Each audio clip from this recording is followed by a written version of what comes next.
Kids today, as those of you under 30 know, did not grow up reading John Cheever novels. You grew up reading The Hunger Games and The Maze Runner and The Maze Game Runners and Harry Potter and that woman who doesn't like trans people. She turned out terrible. No surprise with her anti-Jewish characters. But kids growing up and coming to grad school now and writing books, they didn't grow up reading the kinds of books that, frankly, I did, and those before me did, which was literary fiction. They grew up reading genre fiction, and oftentimes reading the anti-hero as a part of genre fiction, it's the staple of it. And so what Susan said struck me. She said this about 15 years ago. And it parallels nicely with something that Elmore Leonard wrote in one of his novels that is not as famous as his sort of 10 rules for writing. Do you guys know Elmore Leonard's 10 rules for writing? If you don't know them, they're often taken more seriously than Elmore Leonard meant them to be. They're a joke about the actual notion of rules for writers, because every rule that he states has a corollary of unless you can X, Y, or Z. But years before those 10 rules of writing, he had 10 rules for being a bank robber that he put in his book Swag. And as his career went on, these 10 rules essentially became the guide to writing characters in Elmore Leonard novels, which then became a guide to writing characters like Elmore Leonard characters, which then became a guide to everything you see on television, TV, and specifically for about a 15-year period, the USA Network. Remember all those blue sky shows they had, Burn Notice and Psych and Monk and Suits and all that stuff? But specifically, the anti-hero character that you see in modern days really came from these 10 rules. So we're going to go through them very quickly and talk about them a bit. Number 1, always be polite on the job and say please and thank you. Like John Wick does. John Wick is a perfect anti-hero, but he's always polite unless he's killing Common or shoving a book through your face. Never say more than is necessary. Less is more. The history of the anti-hero is the same as the history of the gunslinger that comes to town. The laconic Western hero, the stranger who comes to town with a job to do, and his name is Shane. And he wears all leather despite the fact that it's very, very hot. Number 3, never call your partner by name unless you use a made-up name. I love that. Bad guys are always saying, hey, I don't want anyone to know my name, but I am going to kill 40 people in this town. They'll never figure out who I am because I haven't told anyone my name. But, again, it goes to the tall, lonesome stranger, right? No one needs to know who you are. No one needs to know your business. You are here to rectify chaos. Number 4, never look suspicious or like a bum and dress well. You see this now constantly in all the anti-heroes that you become associated with on television. Tony Soprano. Now he didn't dress well. He dressed like a gangster, but he wore expensive Pierre Cardin polo shirts tucked into his slacks. He never looked shitty. But all the people around him, all his other gangsters, all dressed in suits. They all looked really, really nice. And of course, the cliche of the American gangster, right, is the suit. It's not the cliche of the street gangster, which we'll get to in a moment, because the idea of the anti-hero also has built into it, of course, a history of Western racism. Well, that's always nice. We'll get to that week 3. Number 5, never use your own car. So that's nice. Number 6, never count the take in the car. This is a larger metaphor. Never stop to see how well you're doing. Never count your money when you're sitting at the table, Kenny Rogers once said. This will be a good test, won't it? How many people in this room know who Kenny Rogers is? Okay, you two who don't know who Kenny Rogers is, who do you think he is? Oh, you just didn't raise your hand. Okay. He makes wonderful chicken. God, I love that fucking chicken. Isn't it a shame those places went out of business? Remember that whole era when rotisserie chicken was it? It was like Kenny, Boston Market, Kookaroo. What a time to be alive. So never count your take in the car. Never count your money when you're not in a safe place. Wait until you're home to count the money. But also, as an anti-hero, you don't give a shit how much money you got. You're going to get more. You're always in the process of getting more. Number 7 is a good one. I use this with my wife. Never flash money in a bar or with women. My wife loves that. And again, it's a metaphor. What's it talking about? Keep yourself discreet. Don't let everybody know that you're a crook.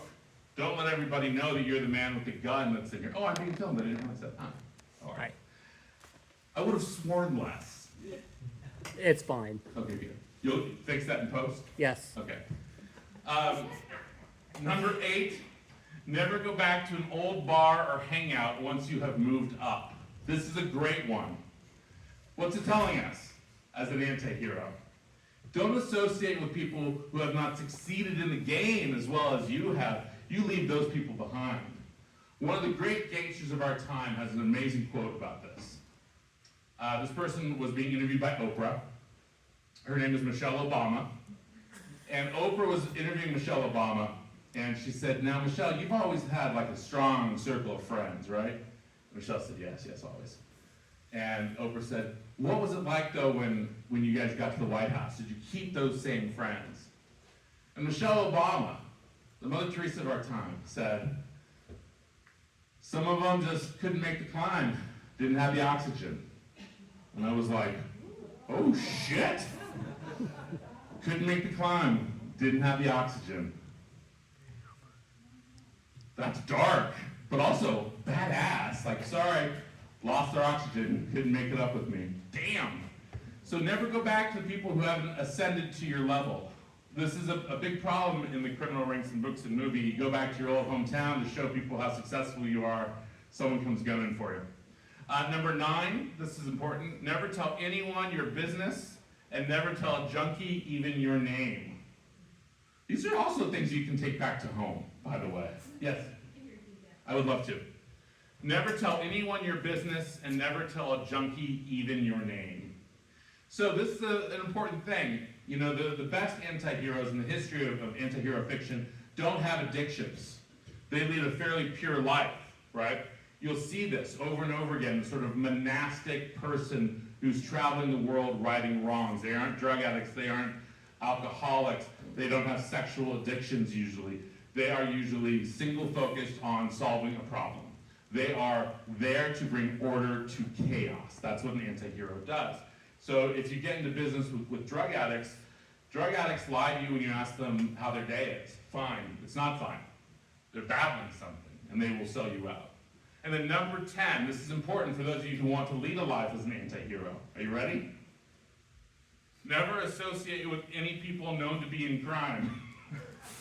When you're a crook, an anti-hero doing bad shit, you can't be weighed down by a bunch of criminal friends that you can't trust.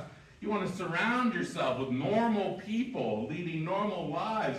People like all of us who, when you say, oh, what are you doing tomorrow? And you say, oh yeah, I got to go to town and kill a guy. They're like, how can you imagine that life? And you're like, I just told you exactly what I'm going to do.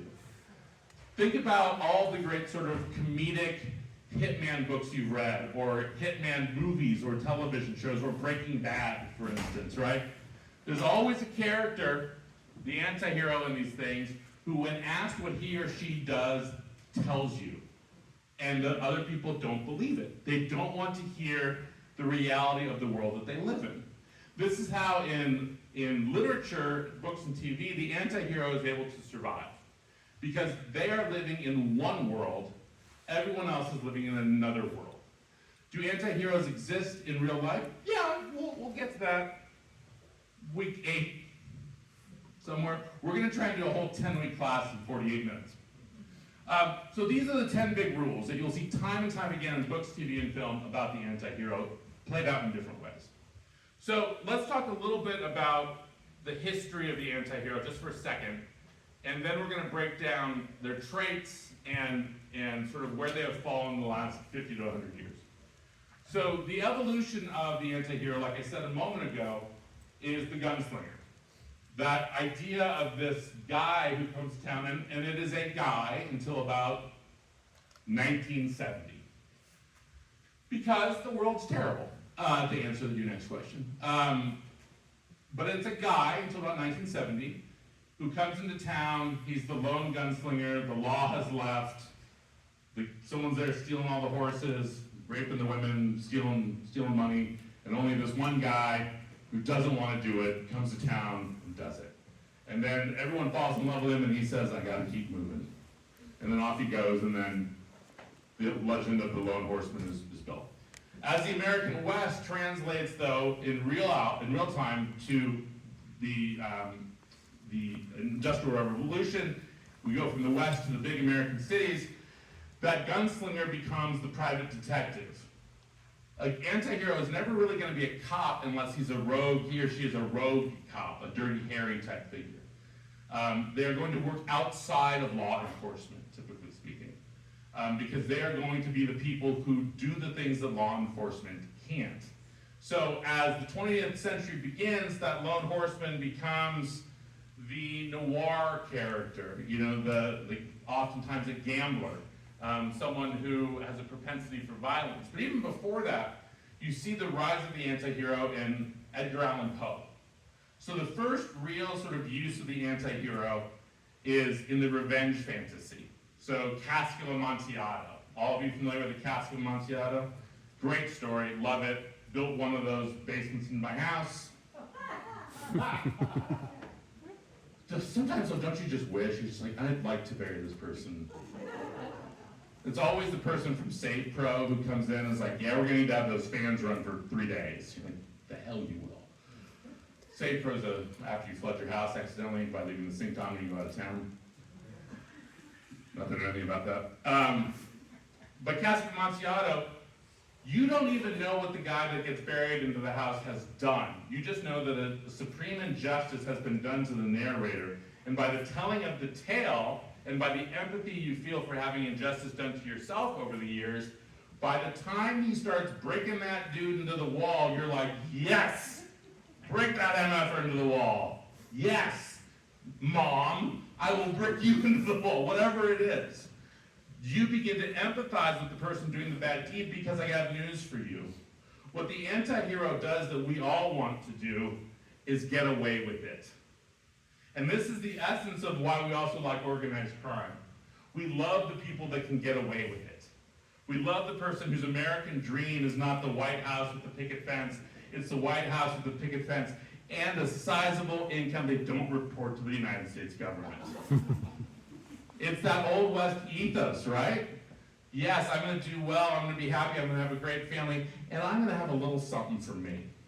It's the getting away with it that makes the anti-hero. Because you know what, when you get away with it, you know what you don't do? You never flash money in a bar, or around women, or men, whoever. That book was written in the 70s. Elmer Leonard's dead. Remind me to tell you a funny story about Elmer Leonard. At the signing area, when you're all lined up, I'll tell you all a funny story about Elmer Leonard. The other part about that sort of shift is that we begin to see the influence of setting begetting character. That the setting begets character, begets plot, essentially. And what I mean by that is, from a place comes a person, from a person comes a story. But as it relates to these kinds of stories, what I'm talking about is, this place begets these actions of a character. This town has turned me into X. This town has made me need to do Y. So I'll show you some examples in just a sec. So if this sounds like the characters in these stories are often closer to villains, it should be noted that it's the villains who usher in history.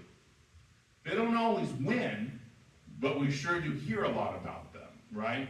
Yeah, someone beats them. Who usually beats them is the anti-hero, except in anti-hero stories. All right, let's move on for a second. Any questions as I move on? I know we're going very quickly. Yes, ma'am? Funny you should ask. Hold on. Where'd my cork go? Don't move. Hold on. Yes is the answer if I can find what I'm about to talk about. Okay, so the Depression. The Depression brings about characters like Sam Spade, the first real private detective, someone that Dashiell Hammett has created who has a code And that code is not always about being good. I'd like to read to you one of the greatest quotes in the history of literature. Hold on, don't move. I know I'm in charge, so you can't move. This is from the book Red Harvest. Do you guys know the book Red Harvest? A few of you. Red Harvest is about a character called the Continental Op, who is sent into a town to clean up a corrupt company. It's a corporate mining town, and they send in this guy to literally kill every single person in town. That's his job. This book was written in 1929. Here's a quote from the Red Harvest. Play with murder enough, and it gets you one of two ways. It makes you sick, or you get to like it. Here we have the birth of the modern anti-hero that, through Sam Spade, Hammett then refines a few years later in The Maltese Falcon. All of you familiar with the term The Maltese Falcon? You haven't actually seen it or read it, it's fine. You can read other things, because I'm going to ruin it right now. This quote is the beginning of the post-Depression era anti-hero. So the main character has killed a bunch of people, has double-crossed a bunch of people, he's fallen in love with his partner's wife, partner is dead, everything has gone to shit, but he solved the crime, and the femme fatale, his partner's wife, comes to him at the end of the book and says, can you just let me go, you know, we've hooked up, you know, we did it all for the plot, as the kids say on TikTok. Is that what the kids say on TikTok? Something like that? I don't really know what TikTok is. Okay. Hammett writes, I'm a detective, and expecting me to run criminals down and then let them go free is like asking a dog to catch a rabbit and let it go. It can be done, all right, and sometimes it is done, but it's not the natural thing. What does that tell you? Well, it tells you that I'm willing to bend the rules every now and then. I'll kill a guy, I'll sex with someone who's not my wife. I'll do it over and over and over and over and over and over again for about 285 pages. But eventually, I gotta do the right thing. I have to restore order. This is the essence of what the anti-hero has to do.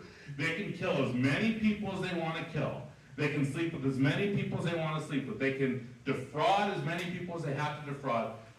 By the end of that story, they have to bring order to chaos. They have to set the world right. So why do we need anti-heroes to do that? Well, because law enforcement won't do it. Your government won't do it. Michelle Obama, if you can't breathe, you don't get to get to the top of the mountain with her. Love that quote. If you use it on your friends, turns out they don't like it. Okay. So yeah, Sam Spade is absolutely an anti-hero. And so what you see post-Depression is in the anti-hero, you are seeing the rise of books about characters fighting against those people who made money during the Depression. They're fighting against the corporations, and they're fighting against the government. They're fighting against the government oppression post-Depression as well. This is a boom era for the rise of anti-heroes in fiction. Less so in film, but you also see the rise of the superhero in comic books. This is all the same time that you're seeing Superman and all those characters start to get drawn initially, within 20 years of all of this. All Superman is a vigilante. Like, oh yeah, I'm gonna put on some tights and I'm gonna fuck up Manhattan, but you guys go clean it. You never see Superman like out there like, sorry I destroyed that building. Like, he doesn't pick up after himself. He lets the city workers do it. Superman sucks. Let's get that as a chant. Superman sucks. Superman sucks. Batman? What does Batman do? Batman is noir as hell. Batman doesn't have a superpower except that he's rich and wants to fuck people up. That makes him an anti-hero, but a weird one. But okay, so moving quickly, just so you get a a thumbnail view of this. Post-Depression, you see the rise of the anti-hero in like the gold medal paperbacks, a lot of which you can find in some of the used stores out there. You see the rural versus the industrial problems.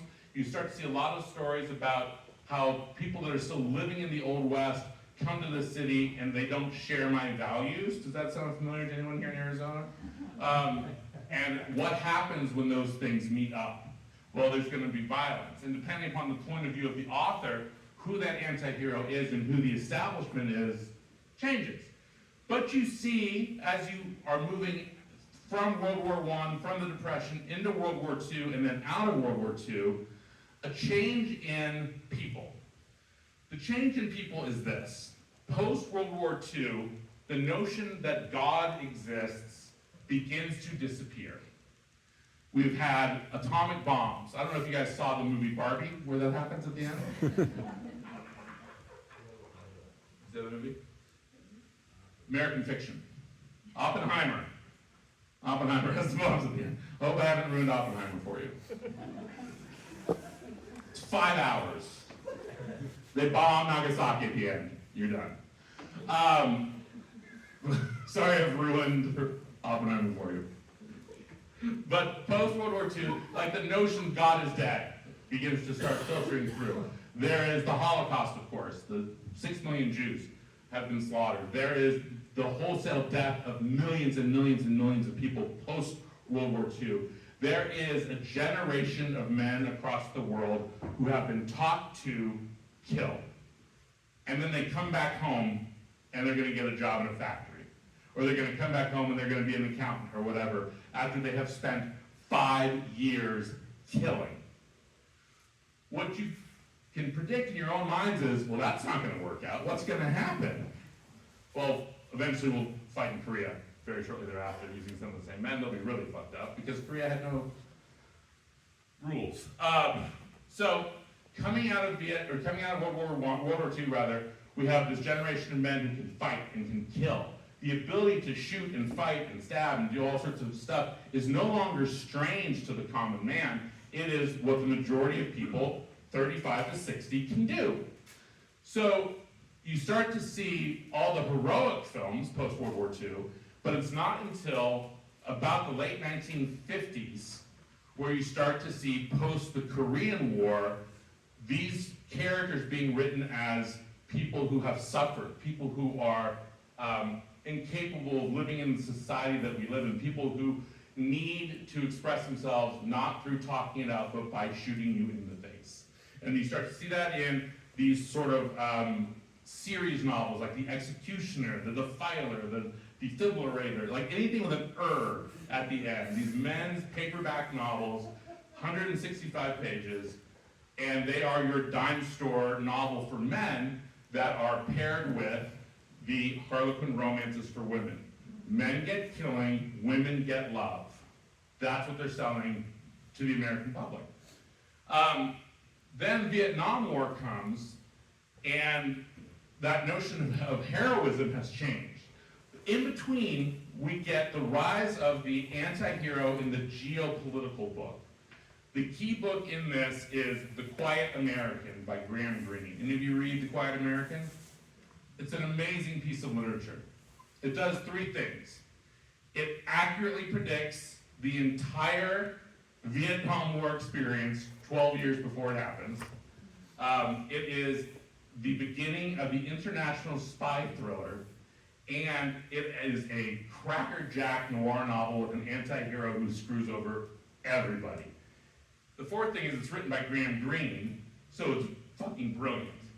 We should all just stop for a moment and ask ourselves why we aren't Graham Greene. Well, I have this body, that's what I get instead, and my amazing good looks. Okay, we'll just keep moving.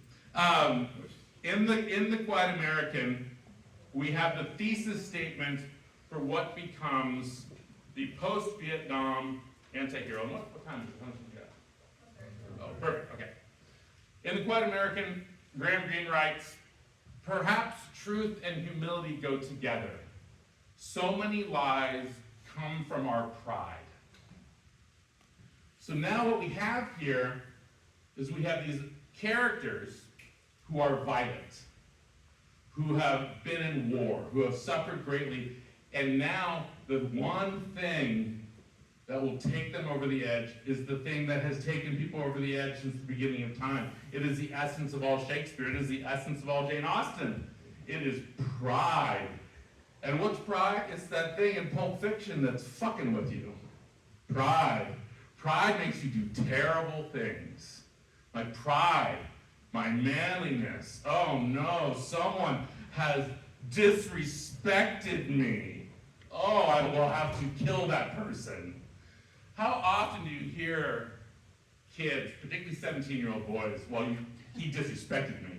Yeah, well, you're 17. You have acne where you shouldn't have acne. You're 17. People are going to disrespect you. You don't need to kill them.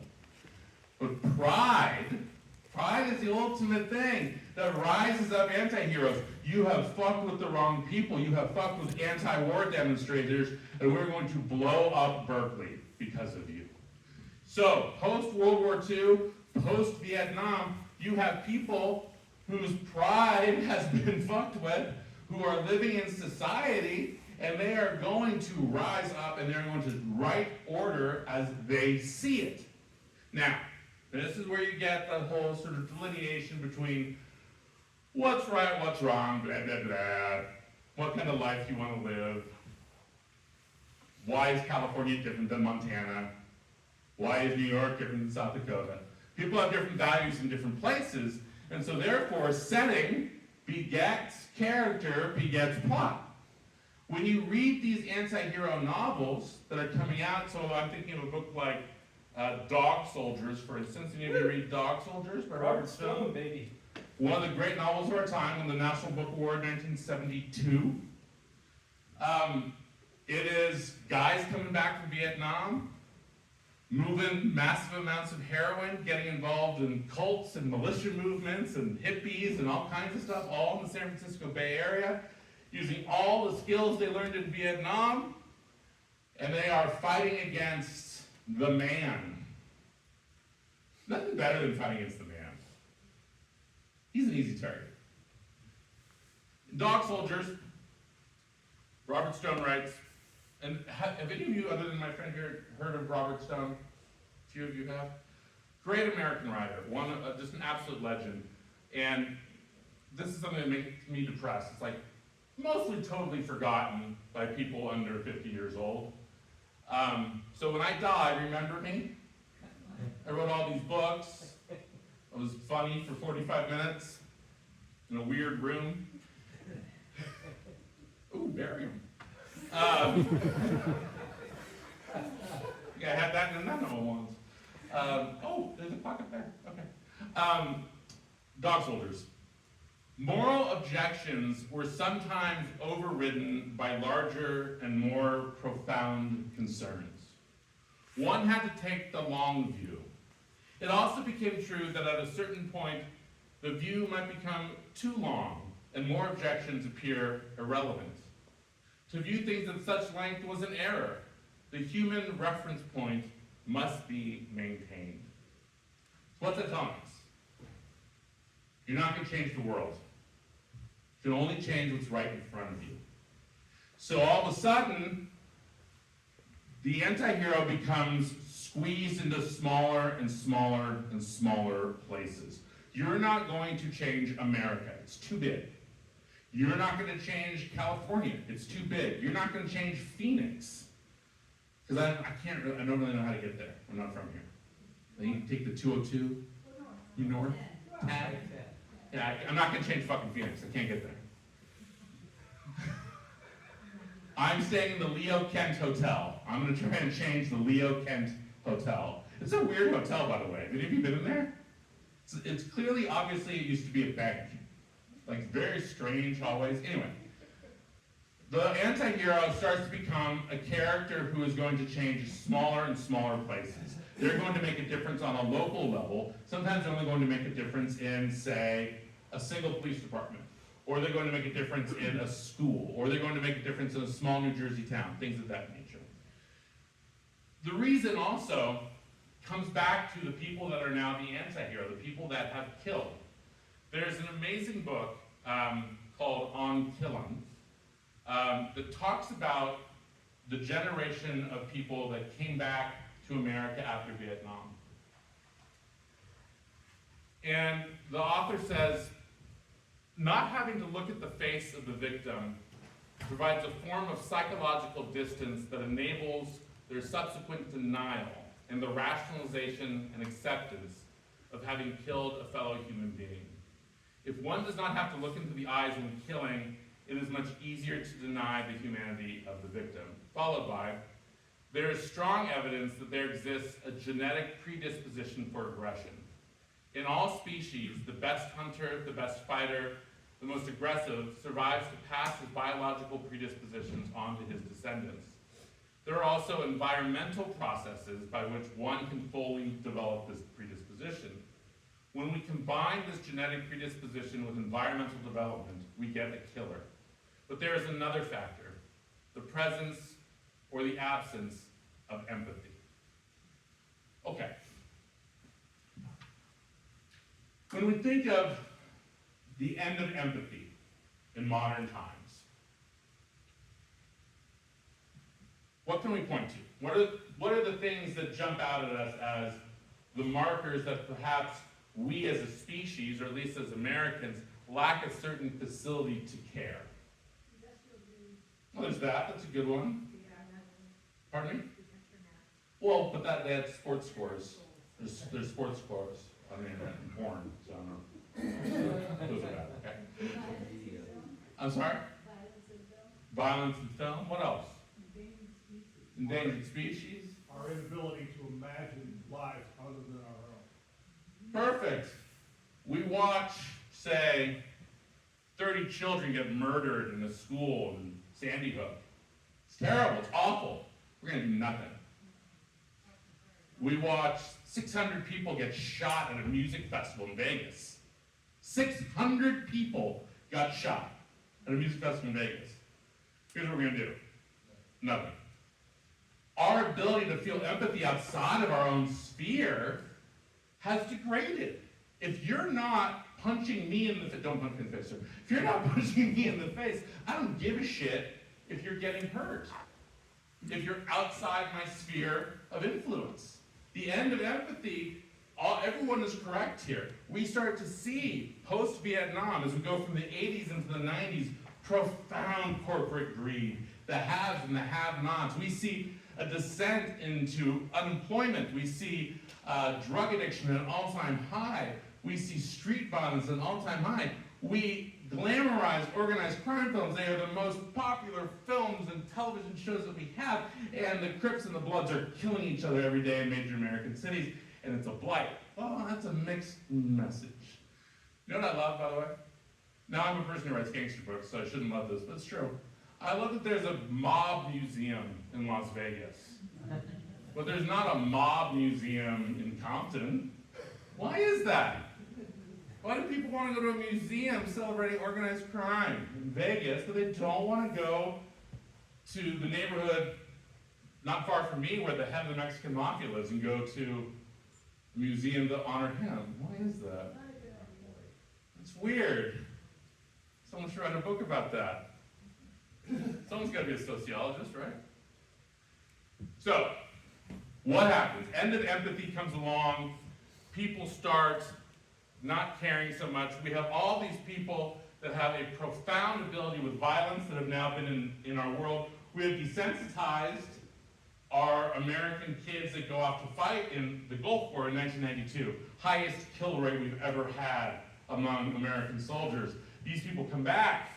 They have killed more people. They are more fucked up than any other soldier in the history of our time because they have been trained better to kill. They come back.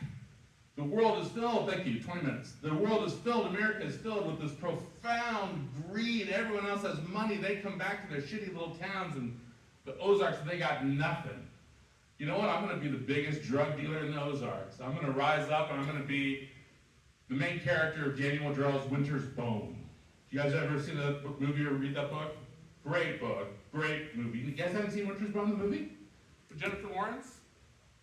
So before she was Katniss Everdeen, Jennifer Lawrence is Reed Dolly and Winter's Bone. It was up for the Academy Award in, I want to say 2006, maybe 2007.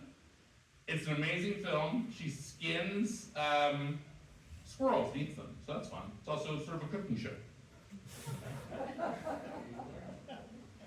Yeah, it's a learning it. It's like PBS, but with math. So what happens though, is people come back, we have this profound lack of empathy in the world. Even in your neighborhood, you start to feel like, I can't call the cops if I'm a certain color. I can't call the cops also if I've been robbed because they're not going to do anything. Anyone ever have their house robbed? Anyone ever get their shit back? You got your shit back? What'd they steal? Like a house, like a boat? Cameras and booze, yeah. What did you get back? With your PS4? No, a lot. Oh, you lied? A lot. Huh. I got my house robbed in 1996. The cop came over and was like, See, that's why you don't go to the cops. that's exactly right. The cop was like, yeah, that looks like they got a lot. I was like, so when will I hear from you? He's like, oh, you'll never hear from me. It's like, well, aren't you going to be out there getting him? He's like, no. I was like, what is happening? That's when I began to take the law into my own hands and go into the used CD stores and seeing if my CDs were there. They weren't. But what happens is you begin to distrust the world around you. You begin to look at your neighborhood as a more important place to you than your country or your state. Often you look at your neighborhood as a more important thing to you than your family when you're thinking about these sorts of characters. It used to be, so anyone here from Boston, for instance? Okay, good. So it used to be in like Southie, the streets were run on different streets by different crime bosses. And if you had a problem, you could go to Whitey Bulger, for instance, and say, hey Whitey, someone broke into my house and they stole my bicycle, and 24 hours later you get your bicycle back and there'd be someone missing their hand. Whitey Bulger would take care of business. You'd have to kick up to him, and he was a terrible sociopath, but you know, that's how the rules were in Southie. That's how you did it. This is true in small towns all over the place, but there's sort of a minor league crime lord. He's not, Costa Nostra or anything. He's just the toughest guy in the streets who's fair. He gives kids candy. He gives the prostitutes a good rate. Only beats people who cross him or don't pay up to him or are a minority. But that's the rules. You see this, and then you see people rising up against it in sort of these small town stories. In literature, it reaches its apex in a book called Mystic River by Dennis Lehane. Any of you familiar with Mystic River? A few of you? Or seen the movie? People, when we're done here, first, buy my books. Second, you all have like Netflix or something, go watch Mystic River. And Winter's Bone and Mystic River, and then call me, we'll talk. These are great books and movies. Mystic River begins with, in the 1970s, the kidnapping of 3 boys, one of whom does not get away and is sexually molested over the course of about a week, finally escapes and is brought back into the neighborhood, but is treated as a pariah for the rest of his life. His 2 best friends, one becomes the crime lord, one becomes a cop. 30 years later, the crime lord's daughter has gone missing. The cop comes to town to try to help find her. The most obvious person to have done whatever has been done is the pariah of the neighborhood who had been molested as a young boy and still walks around as a ghost-like figure because no one knows how to be empathetic towards him, because then they'd have to admit that he had been molested. Do you see how these things are connecting, by the way? I didn't just make this shit up this morning. I did work on it this morning. But I had a stomach ache from the pasta I had. If you've never seen it, plug your ears for a second, because I'm gonna ruin the ending.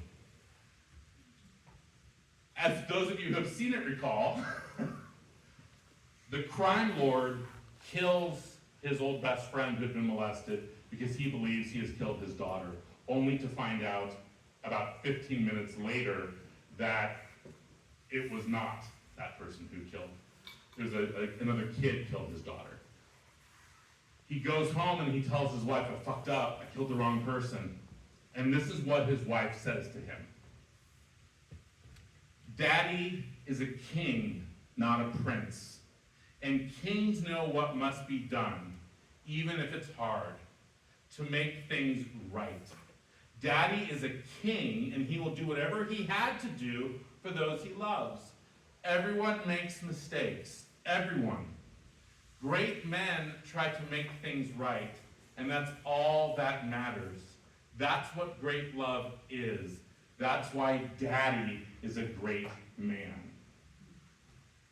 Amazing writing by Dennis Lehane. And in the movie, Laura Linney delivers that in such a chilling way. Oh my God. If we only had AB in this room, which they said we didn't, I'd be showing you the clip right now. I think the University of Arizona has lied to me. Anyway, so here we have a revenge killing. We have an anti-hero doing anti-hero shit. The cops are going to take care of this. I'm going to take care of it. And then what happens is modern society shows up and says, you killed the wrong fucking guy. And he's forgiven for it. Because in that neighborhood, that's the one setting. And in the closer setting, the home, he is the king. Kings do no wrong. There's no check and balance on a king. That's why we're going to vote in November. There's no check and balance. You want to make sure that there's someone who can right the wrongs. But his wife does not believe it. So this is the beginning in Mystic River in 2002, and then the film that comes out afterward, of the sort of modern day, small area anti-hero. I want to point out two other things real quick. What time is it? Okay. I want to show you real quick the anti-hero in that exists sort of in horror, but not really horror, but more like it's not horror. What would we call Interview with the Vampire? Interview with the Vampire is supernatural, right? Something like that. Paranormal. So Anne Rice created the anti-hero in supernatural work in 1977 with her book Interview with the Vampire. She did it in exactly 12 words. Are you ready for them? This is the opening of Interview with the Vampire. The very first words.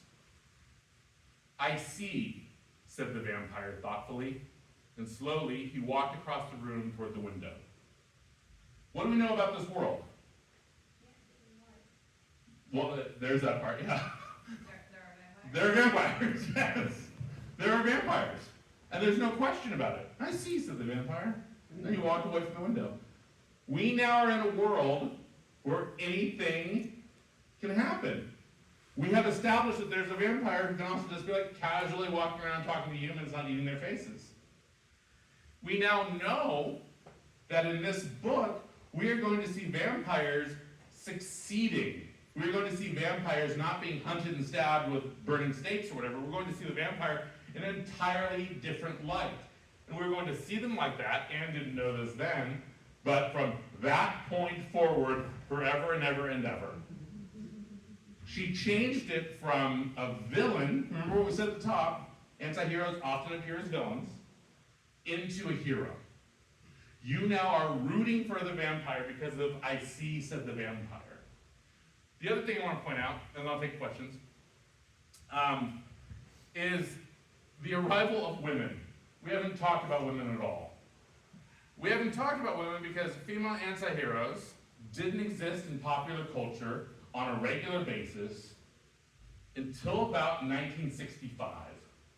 It's horrifying, it's awful, but they've been making up for it with fucking badass women. And I can give you 30 of my favorite books written by women if you like. But here's my favorite line at the beginning of a anti-hero novel about, from a woman's point of view, that is also the beginning of the anti-hero from a female point of view as social critique. Okay? Are you ready? Hank was drunk and he slugged me. It wasn't the first time. I picked up the radio and caught him across the forehead with it. It was one of those big boom boxes with a cassette player and recorder. But I never figured it would kill him. Fuck yes.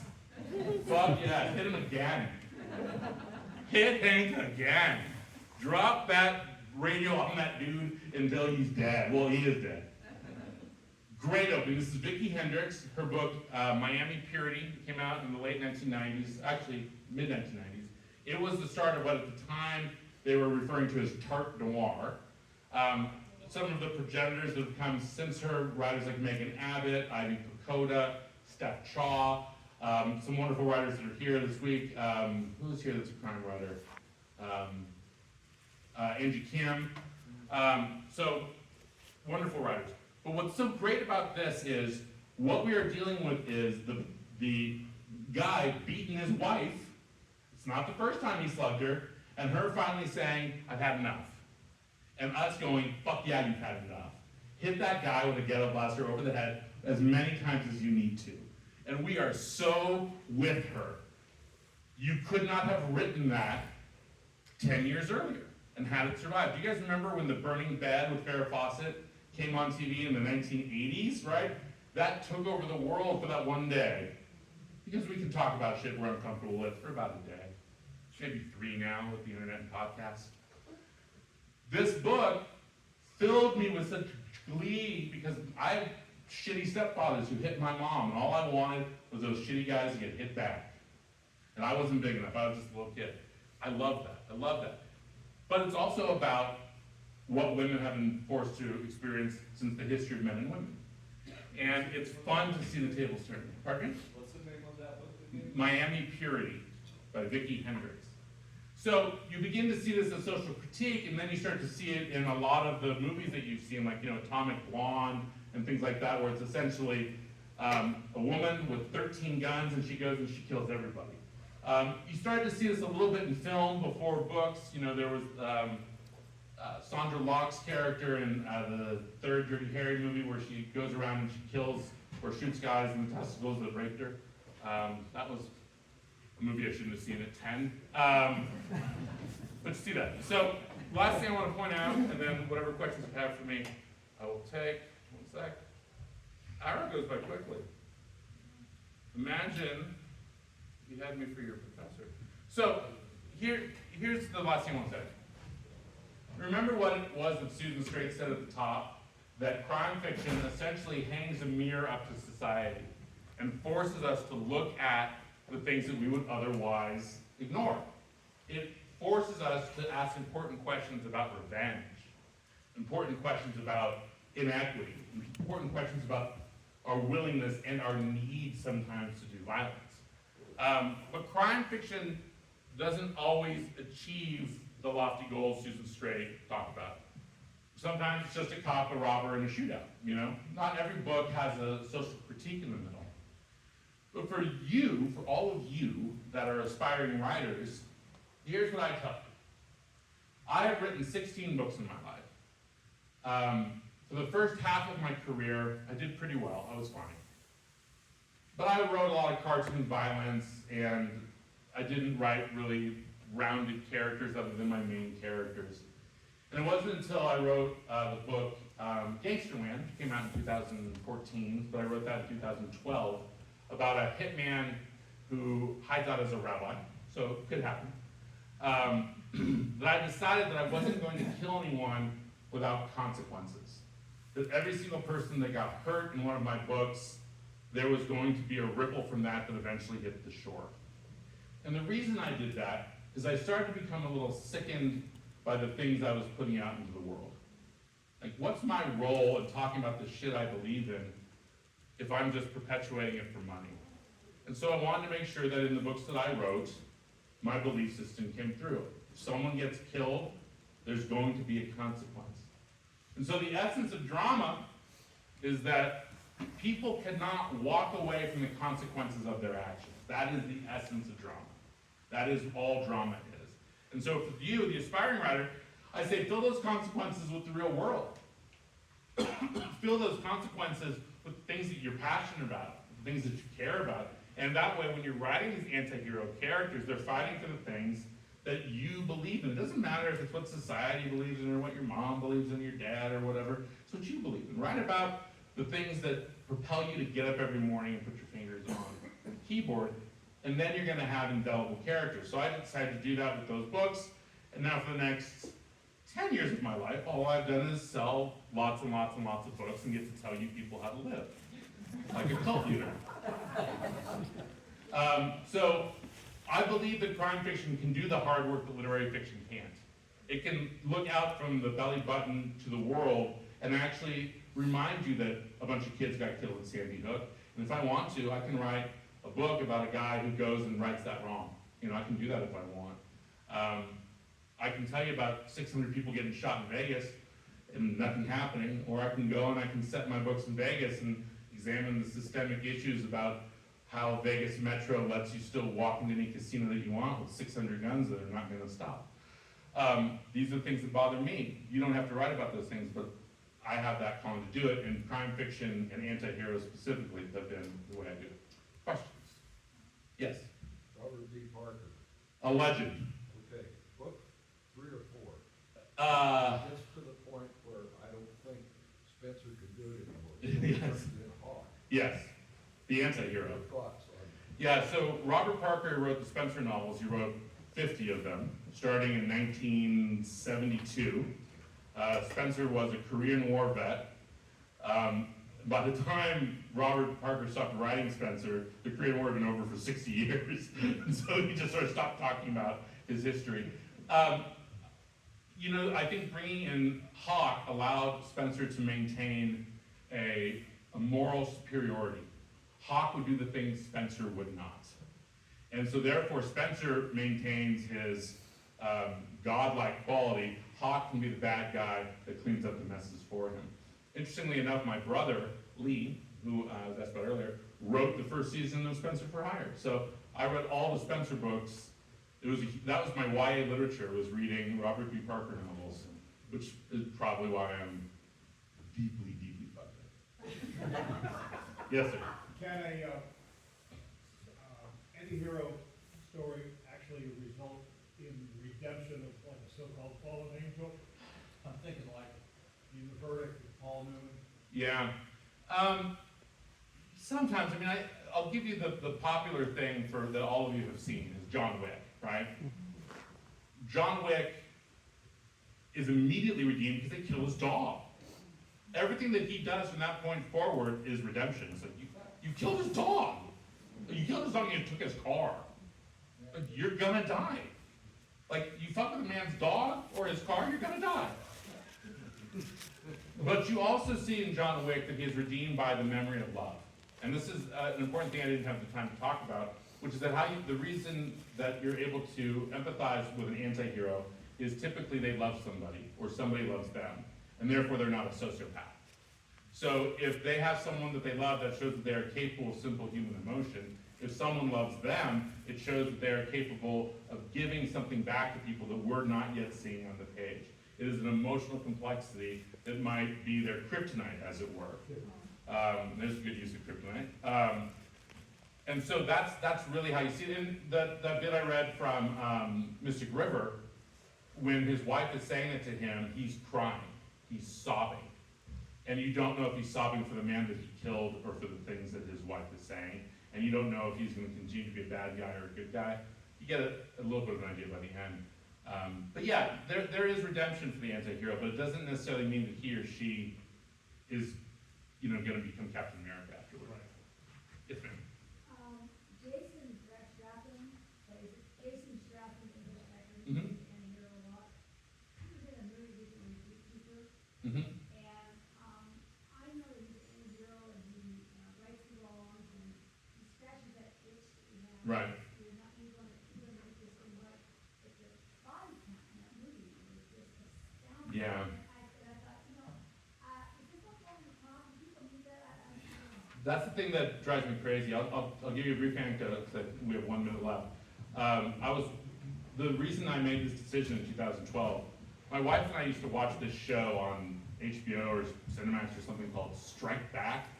The plot of it was 2 really attractive dudes travel around the world killing everybody, then they have sex with the hottest women in those cities.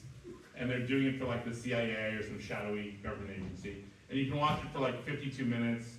And I'm excited because there's hot guys blowing shit up and having sex with hot women. My wife is sad because the hot men are often taking off their shirts and all that. But there was one episode where I started to keep count of every person that died.